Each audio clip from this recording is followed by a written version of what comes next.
go, he goes. So I've heard.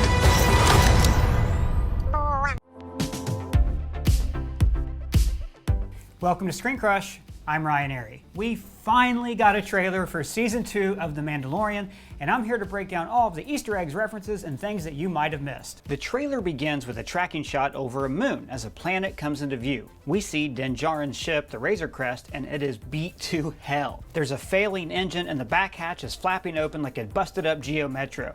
So it's clear that Mando has been through a fight. The opening narration is from this scene in Chapter 8, when the armorer tells Jin about the Jedi and their history with Mandalorians.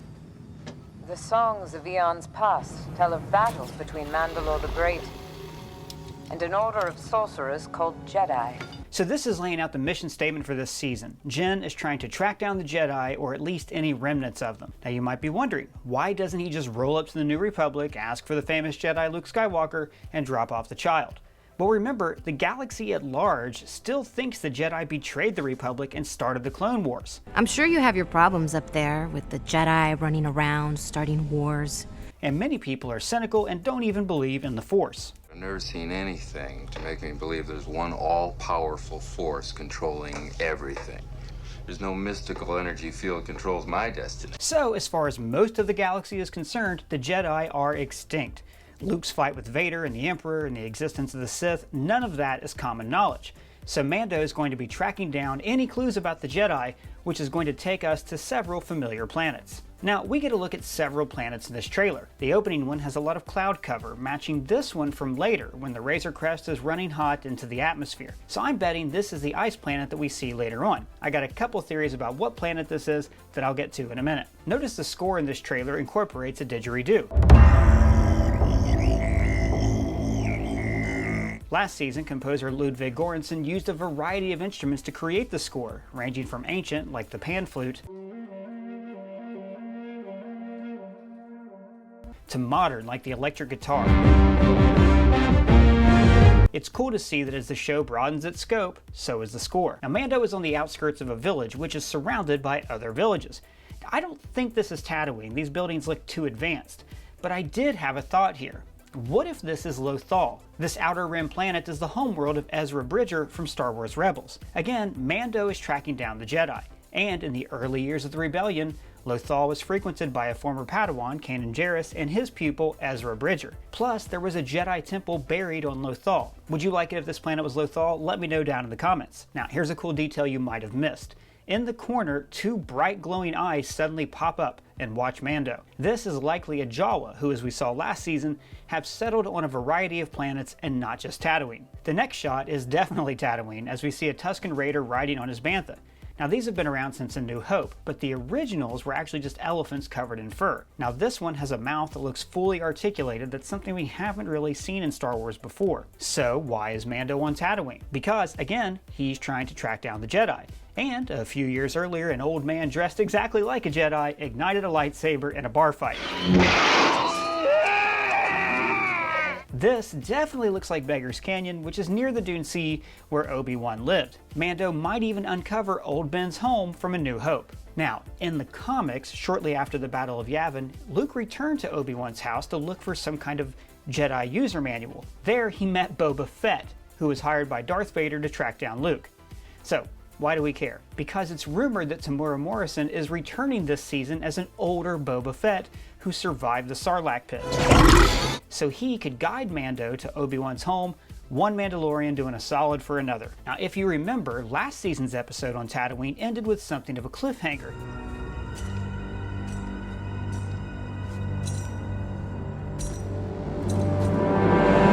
Hinting about a new character who walked with spurs. This could have been Boba Fett, or at least somebody wearing Boba Fett's armor. And later we'll see a portion of this mission with Mando riding a Corellian swoop bike through the Dune Sea. Next we see Mando and the child on an ice planet. Now there are two kind of obvious options here. This could be Hoth. Again, he's tracking down the Jedi, and Luke did ignite his lightsaber during the Battle of Hoth. The ship in the background here looks an awful lot like a snowspeeder, which could confirm this theory. But I think it's more likely that this is planet Ilum. For centuries, Jedi brought younglings here to search for kyber crystals so they could build their lightsabers. This planet has appeared not only in the Clone Wars, but also in the game Jedi Fallen Order. But years later, the First Order would settle on Ilum and convert it into Starkiller Base. So by returning to Ilum, the show would link together all three eras of Star Wars. Okay, and let's say that Mando does lead the Empire to this planet. Then maybe he's the reason they built Starkiller Base here and indirectly responsible for the loss of billions of lives.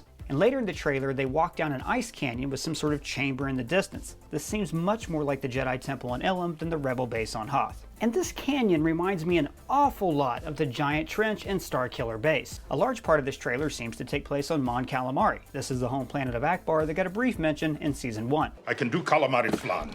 Not only is this an ocean planet, but this docking area is inhabited mostly by Quarren. That's the other species that lives on Mon Calamari. And if you remember, Mando halved one of them last season.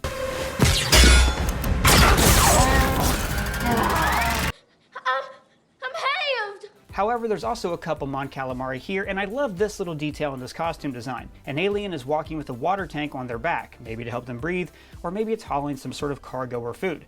The point is, the best details in Star Wars hint at a larger world, and this little thing definitely does that. But this is likely a different planet that I'll explain a little later in the video. Then we get our first look at this mystery woman, conveniently timed when they mention Jedi.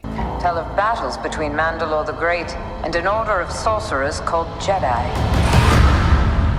Do you know who that is? That is Sasha frickin' Banks from the WWE. And now the Banks statement. She's also Snoop Dogg's cousin. So who is she playing? Well, I have a friend at Lucasfilm who anonymously told me that this is actually your mom. No, I think she's probably Sabine from Star Wars Rebels. After all, she's a Mandalorian and her age would align with Sasha Banks's. And Sabine has first-hand knowledge of the Jedi. She also briefly owned the Darksaber, the Mandalorian symbol of leadership that Moff Gideon now possesses. I was also thinking it might be Barriss Offee, an old friend of Ahsoka's, but she'd be like in her 40s by now, and it just doesn't match up. Let me know who you think it is down in the comments below. Mando is on a ship moving across the ocean's surface. It seems like he chartered this boat or at least paid for passage. Later in the trailer, we'll see him struggling under a grate, which is probably part of this ship. This does make me think there's a solid chance this isn't Mon Calamari, and these Quarren have just settled here. After all, that planet's civilization is entirely underwater, so there's not much use for ports like this. So if this ocean planet isn't Mon Calamari, maybe it's Kamino. That, of course, is the ocean planet from Star Wars Attack of the Clones, where they built the entire clone army.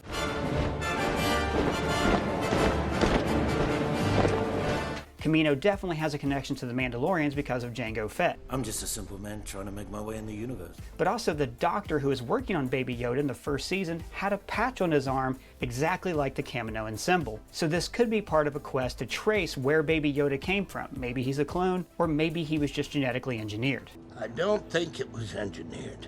I've worked in the gene farms. This one looks evolved.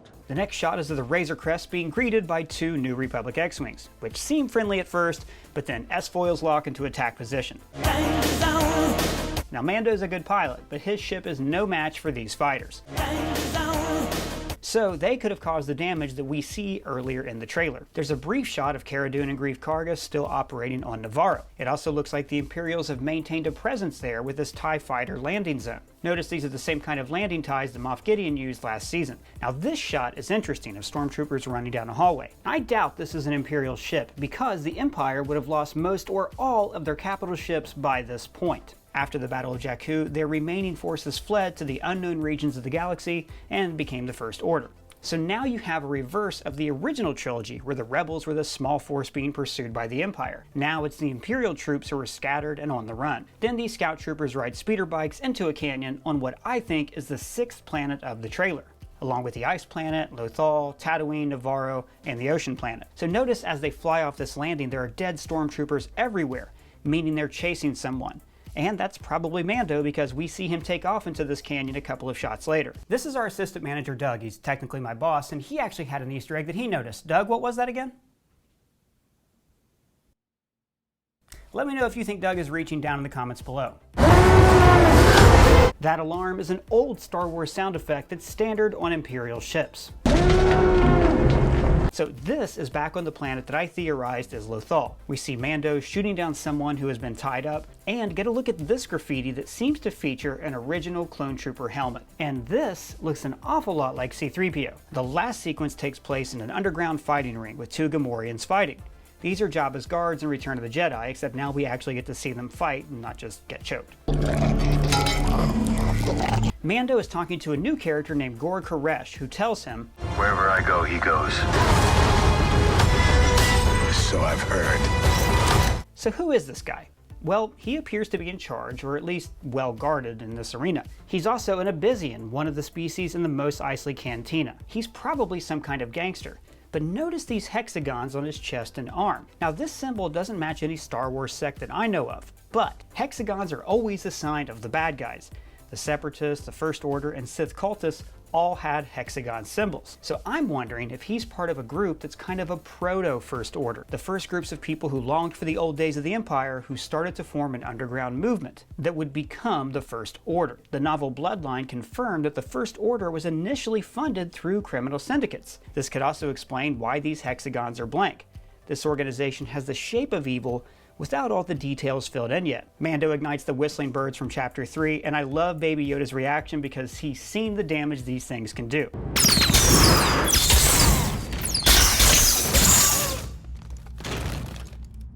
And afterwards, notice the entire joint's been cleared out except for one Zabrak fighter. That's the same species as Darth Maul. He even has some Maul-like tattoos on his chest. And finally, all through the trailer, Mando's wearing his new signet, the Mudhorn, the symbol of his clan of two. Well, that's everything I found in the trailer. If you found any Easter eggs, let me know in the comments below. And if it's your first time here, please subscribe. For Screen Crush, I'm Ryan Airy.